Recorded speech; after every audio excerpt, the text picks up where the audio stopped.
ce bataillon ici. On voit ici une compagnie de riflemen qui est sur le flanc, qui s'est faufilée derrière les bois comme à leur habitude. Ces pertes n'en tenaient pas compte pour l'instant. Donc en fait, on a mis des dés pour se rappeler tout ce qu'on a envie de vous expliquer aujourd'hui. Donc on est en haut là-bas, et on a des riflemen, une compagnie. Donc on vous rappelle que dans le livre de règles et dans le livre d'armée, on vous explique combien de compagnies de riflemen sont autorisées. Et on va commencer par cet exemple-là.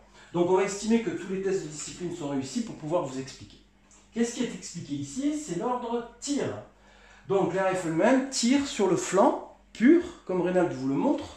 Ils sont dans le flanc pur, hein, de cette colonne d'attaque française. Et en regardant le tableau de tir, donc on prend deux figurines qui sont approximativement à 2 pas. C'est sur Sauf que ce sont du riflemen, ils sont considérés comme étant à 4. Et ils sont considérés comme étant à 4, donc ils sont à peu près à 7 pouces. Donc on estime que c'est sur du 10+. Comme ce sont des snipers, c'est sur du 9+, relançable. On jette 2 dés, donc le joueur anglais jette 2 dés. Boum, il peut relancer parce qu'il a loupé, et le deuxième score est une réussite. Donc là, le joueur... En plus, c'est une vraie réussite, 11. Donc là, le joueur français prend immédiatement un pion d'accablement, même s'il n'y avait pas eu de perte. Donc le joueur français le fait sans l'oublier. Il met à côté de son unité ce pion d'accablement qui lui enlève un point de psychologie, puisque là, on va vous parler plus particulièrement de la psychologie. Il enlève une perte, donc il enlève une figurine simple du rang.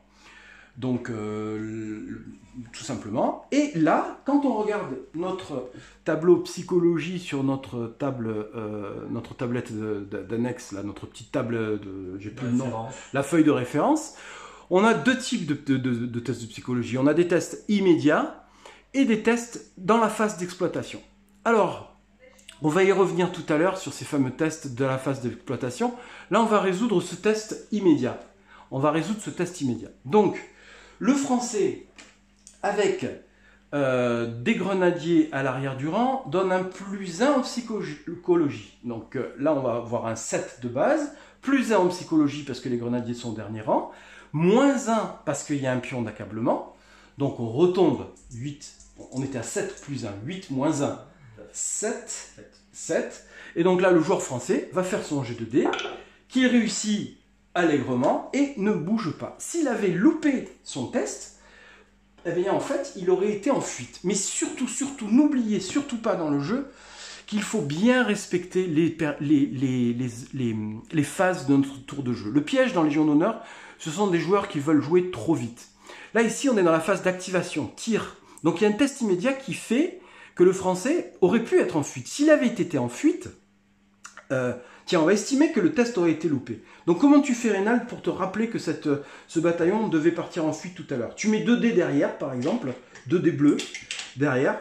Donc nous, on a cette convention. On peut mettre aussi des marqueurs qu'on a dans d'autres jeux que vous connaissez bien. On met derrière la fuite, mais nous, on laisse ces 2 dés. À Légion d'honneur, c'est une convention qu'on met juste derrière pour dire que l'unité va fuir.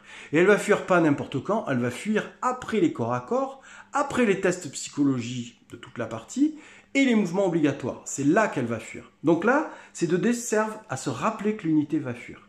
Si une autre unité tirée dans le flanc, imaginons que derrière ces riflemen, il y ait une batterie à cheval qui a réussi à passer une artillerie à cheval anglaise et qui tire aussi dans ce flanc, donc je vous rappelle qu'ils auraient traversé 4 figurines là, imaginons, là il y a eu un test de psychologie qui a été fait dans le tour, on n'en fait pas plusieurs.